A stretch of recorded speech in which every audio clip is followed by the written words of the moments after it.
Pessoal, recebi uma pergunta aqui bastante técnica sobre a preferência de liquidez. Então, deixa eu contar um pouquinho o que é uma preferência de liquidez, aí eu endereço a pergunta específica.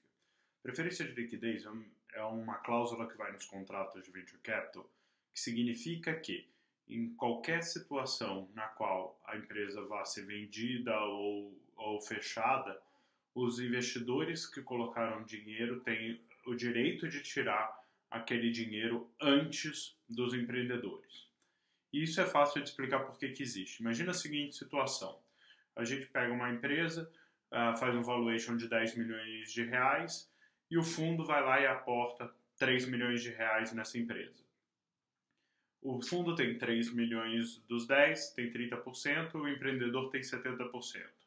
No dia seguinte, o empreendedor pode voltar e falar: putz, quer saber de uma coisa? Vamos fechar a empresa, porque o mercado mudou, esse negócio não vai dar certo, a gente ou não deu product market fit, qualquer uma das opções.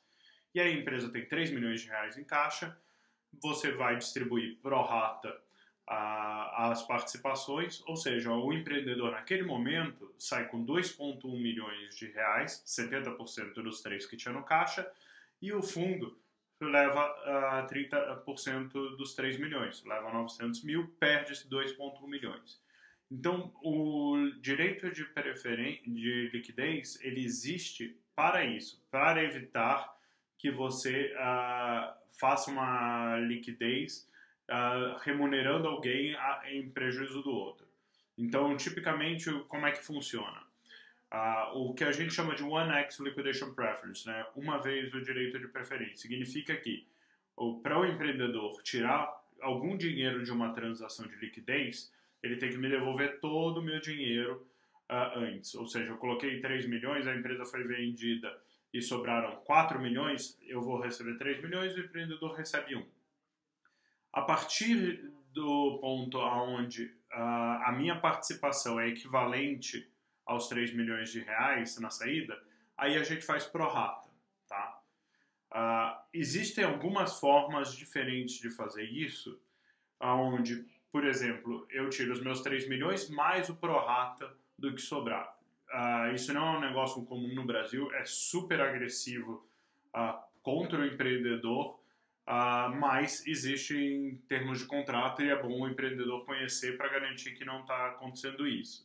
Porque poderia ser uma situação onde a gente faz uma venda de 4 milhões de reais, o fundo tira os 3 milhões dele pelo direito de preferência e ainda pega 30% do que sobrar.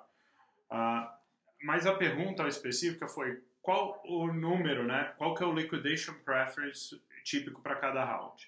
O que a gente vê é, normalmente série A e série B é uma vez, ou seja, você devolve o dinheiro do investidor antes de começar a tirar o prorata. E a partir disso, conforme o valuation das empresas vai crescendo muito, os investidores começam a exigir direitos de preferência maior. Por exemplo, você levantou um round de 150 milhões de dólares a 1 bilhão. O investidor pode discutir o tempo inteiro se é 1 bilhão ou não.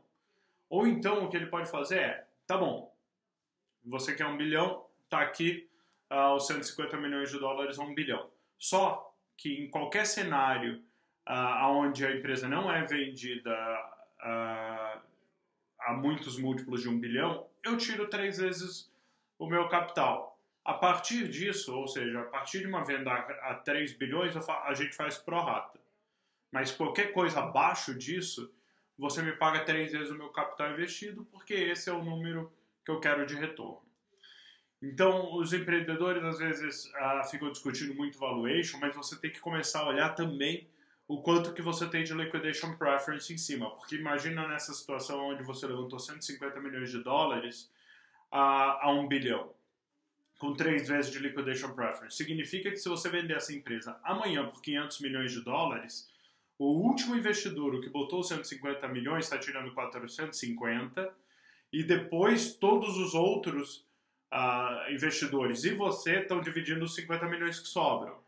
Então, começar a pensar essa estrutura de capital, como que estão funcionando os liquidation preferences e o valuation de maneira conjunta é fundamental em rounds mais para frente. A outra coisa importante é pensar também qual que é o volume total de liquidation preference que você tem em cima.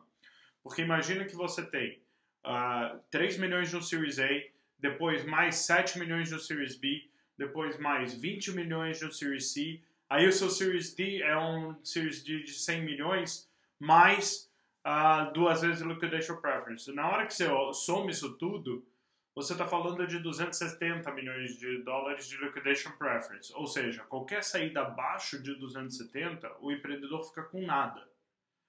Então, esse é sempre um contraponto à valuation, é liquidation preference, e você tem que ser muito cuidadoso.